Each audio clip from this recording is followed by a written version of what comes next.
Our videos are made to teach the Bible to Christians and to people who want to know the true God. We do not make videos to insult, criticize, or disrespect any religion or its followers. Some teachings in the Bible are different from the beliefs of other religions. If you feel offended by the teachings of the Bible, we kindly ask that you do not watch our videos. Thank you for your understanding. प्यारे भाइयों और बहनों और मेरे देखने वाले दर्शकों को जय मसीह की।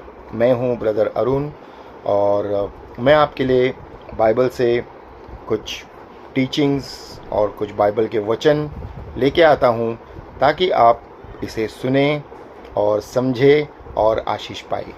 हालेलुया। तो आइए हम आज का वचन शुरू करते हैं।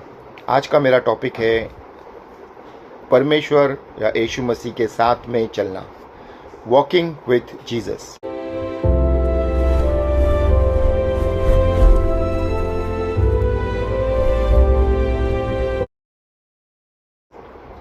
हमारे इस जीवन में कई सारी परेशानियां हैं। जब तक हम इस धरती पर हैं, कई सारी परेशानियां हमारे जीवन में आती रहेंगी और हम उसका सामना करते रहेंगे। जैसे हर दिन के बाद रात आता है और रात के बाद फिर से सवेरा होता है, वैसे ही हमारे जीवन में दुख और सुख का सिलसिला जारी रहता है। आदमी अमीर हो या गरीब हो या किसी भी क्षेत्र का हो, ये दोनों चीज़ें उसके जीवन में आना एकदम स्वाभाविक है। हम ये नहीं कहते कि आप अगर यीशु मसीह को ग्रहण करेंगे और यीशु मसीह के साथ में आपका जीवन बिताएंगे तो आपका दुख दूर हो जाएगा। लेकिन परमेश्वर जब हमारे साथ में चलते हैं तो जब यीशु मसीह हमारे साथ में होते हैं तो ज़रूरी है कि वो हमारे कई सारे हमें मदद करते हैं कि इस मुसीबत के दौर में भी हम अच्छे से गुजर सकें। एक कहानी कहा जाता है हमेशा, जब भी हम ये उदाहरण लेते हैं कि परमेश्वर के साथ चलना, हमेशा ये छोटी सी कहानी कही जाती है। मैं भी ये कहानी कहना चाहूँगा। इस कहानी का नाम है फुटप्रिंट्स ऑन द सैंड, रेत में पैरों के निशान। एक बार एक आदमी जब गुज़र जाता है और स्वर्ग में जाता है और परमेश्वर को बोलता है कि परमेश्वर धन्यवाद कि आपने जितने साल मैं यहाँ पे था इस धरती पे, आप मेरे साथ चले। और उन्होंने नीचे पाँव के निशान देखे तो पाँव के निशान दो बड़े थे, दो छोटे थे। अनुमान लगाया जाता है कि जो दो बड़े पाँव थे वो परमेश्वर के थे और छोटे पाँव उस इंसान के थे। तो कई दूर जाके कई जगहों पे उन्होंने देखा कि सिर्फ दो पाँव के निशान थे। और जब उसको रियलाइज़ हुआ, जब उसने सोचा कि अरे ये दो पाँव के निशान चार के जगह दो है और ये तब के है जब मैं मुसीबत में था। तो उसने परमेश्वर को पूछा कि हे प्रभु, जब मैं ये पैरों के निशान देख रहा हूँ, जब मैं मुसीबत में था मुझे सिर्फ दो पैर दिखाई दे रहे, चार पैर नहीं दिखाई दे रहे।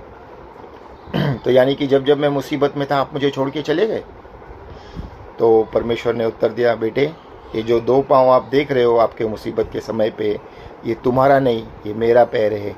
ये वो समय है जब मैंने तुझे अपनी गोद में उठाया और मैंने तुझे चलाया। ऐसा होता है हमारा जब हम यीशु मसीह के साथ जीवन व्यतीत करते हैं। आइए समय ना गवाते हुए हम परमेश्वर के वचन में जाएंगे और मत्ती के 11वां अध्याय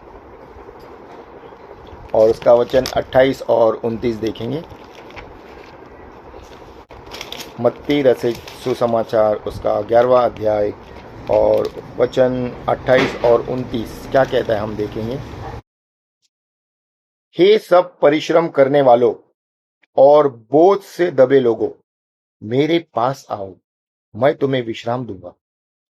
मेरा जुआ अपने ऊपर उठा लो और मुझसे सीखो, क्योंकि मैं नम्र और मन में दीन हूं, और तुम अपने मन में विश्राम पाओगे, क्योंकि मेरा जुआ सहज और मेरा बोझ हल्का है। तो यीशु मसीह हमें कहते हैं कि तेरे बोझ से दबे हुए लोग, आज हम हमारे जीवन में कई सारे बोझ से दबे हुए हैं। कर्ज का बोझ, परिवार का बोझ, एग्जाम का बोझ, नौकरी का बोझ, ट्रैवलिंग का बोझ और इतने सारे बोझ से हम दबे हुए हैं कि हम जब रात में सोने की कोशिश करते हमें नींद नहीं आती। हम सोचते कि कल क्या होगा हमारा, ऑफिस का क्या होगा हमारा, हमारा जीवन का क्या होगा हमारा, हम यही सोचते हैं। कई लोग ने लोन लेके रखा है, वो सोचते हैं कि मेरी ईएमआई का क्या होगा। कई सारे लोग चिंतित है कि परिवार के बारे में, कई सारे लोग चिंतित है बच्चों के बारे में। इतने सारे बोझ हैं। यीशु मसीह कहते हैं, बोझ से दबे हुए लोगों, मेरे पास आओ। तो जब हम बोझ से दबे होते हैं, हमें यीशु मसीह के पास जाना चाहिए। और यीशु मसीह क्या करेंगे, उनका बोझ हम अगर उठाएंगे तो हमारा जीवन सफल हो जाएगा और सरल हो जाएगा, क्योंकि उनका बोझ जो है वो सरल। हालेलुया। हम विश्वास से जीते हैं। हम विश्वासी है तो हम विश्वास से जीते हैं। जितने भी लोग ये चैनल देख रहे हैं, मेरे भाइयों और मेरे बहनों और मेरे दोस्तों, क्या आपने कभी परमेश्वर को देखा है? क्या आपने कभी यीशु मसीह को देखा है मानवीय रूप में, या एक ऐसा जीवंत रोशनी प्रकाश के रूप में? नहीं। लेकिन हम फिर भी उस पर विश्वास करते हैं, क्योंकि हम विश्वासी हैं। हमें पता है ये जो बाइबल है, ये जो पवित्र शास्त्र है, इसमें लिखी हुई हर एक बात सच्ची है, और हम इसके ऊपर विश्वास करते हैं और हम विश्वास से जीते हैं। 2 कोरिन्थियों 5 के 7 में लिखा है, आइए हम पढ़ते हैं साथ में। 2 कोरिन्थियों 5 का 7 में लिखा, क्योंकि हम रूप को देखकर नहीं पर विश्वास से चलते हैं। क्योंकि हम रूप को देखकर नहीं चलते पर हम विश्वास से चलते हैं। हमारे जो पिता परमेश्वर है वो आत्मा है, और आत्मा का कोई रूप नहीं होता। पवित्र आत्मा हमारे अंदर है। जिस दिन हमने यीशु मसीह को ग्रहण किया, हमने बोला, हे परमेश्वर, मुझे क्षमा कर, मैं पापी हूं, तूने मेरे लिए अपने प्राण दिए, मेरे अंदर आ जा। उस दिन से पवित्र आत्मा हमारे अंदर रहता है और हमें सिखाता है, हमारा सहायक है और हमारी मदद करता है, और हमें यीशु मसीह के साथ में चलने में हमें सफल बनाता है। हमारा जो जीवन है उसे सफल बनाता है। यीशु मसीह के साथ में चलने का मतलब क्या है? हमें उसके स्वभाव में आगे बढ़ना है। हमें उसके स्वभाव में आगे बढ़ना है। कभी कभी हम सोचते हैं कि अगर यीशु मसीह के जैसा बनना है तो मुझे भी पानी पर चलना होगा, मुझे भी चिन्ह और चमत्कार करने होंगे। अगर परमेश्वर ने ये वरदान तुम्हें दिया है तो तुम जरूर कर पाओगे। लेकिन हमारा मेन उद्देश्य ये है कि जैसे उसके गुण है, प्रेम, शांति और दया, वफादारी और नम्रता और हमेशा क्षमा करने वाला, ये सारे गुण हमारे अंदर आने चाहिए। और एक ऐसे आएंगे जैसे दिन प्रतिदिन जब हम बाइबल का पाठ करते हैं, दिन प्रतिदिन जब हम प्रार्थना करते हैं, तो परमेश्वर हमसे बातें करते हैं और हमारे साथ में चलते हैं और हमें साथ में चलने के लिए मदद करते हैं। यूहन्ना के 10:27 में लिखा है कि मेरी भेड़ मेरी आवाज को पहचानती है। क्या हम यीशु मसीह के भेड़ हैं? जी हाँ, मैं तो हूं, आप भी हो, मुझे पता है। यीशु मसीह के भेड़ हैं तो उसकी आवाज को हम पहचानेंगे। क्या जब हम टीवी में कुछ गलत आता है और हमारे अंदर से एक आवाज आती है, मत देख, क्या हम उसे देखते हैं? अगर हम उसे नहीं देखते तो यानी उसकी आवाज हम सुनकर उसकी आज्ञा को हम पालन करें। कई बार जब हम कुछ गलत करने जाते हैं तो हमारे अंदर से वो आवाज आती है कि मत कर, और हम वो नहीं करते। क्यों नहीं करते? क्योंकि हमारा परमेश्वर पवित्र है और हमें भी उसकी तरह पवित्र रहना है। और जब तक हम इस धरती पर है, हमें उसके संग संग संग संग चलना है।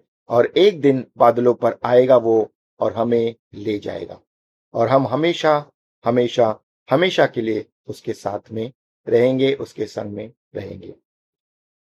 तो मेरे भाइयों और बहनों, अगर आप यीशु मसीह के रास्ते पे चलते हैं, उसके प्रकाश में चलते हैं, तो यीशु मसीह हमारे सारे पापों को क्षमा करेगा। आइए हम एक आखिरी वचन देखेंगे, पहले यूहन्ना 1:7। पहले यूहन्ना 1:7 हम देखेंगे। तो पहला यूहन्ना 1:7 में पढ़ रहा हूं। पर यदि जैसे वह ज्योति में है वैसे ही हम भी ज्योति में चले तो एक दूसरे से सहभागिता रखते हैं, और उसके पुत्र यीशु का लहू हमें सब पापों से शुद्ध करता है।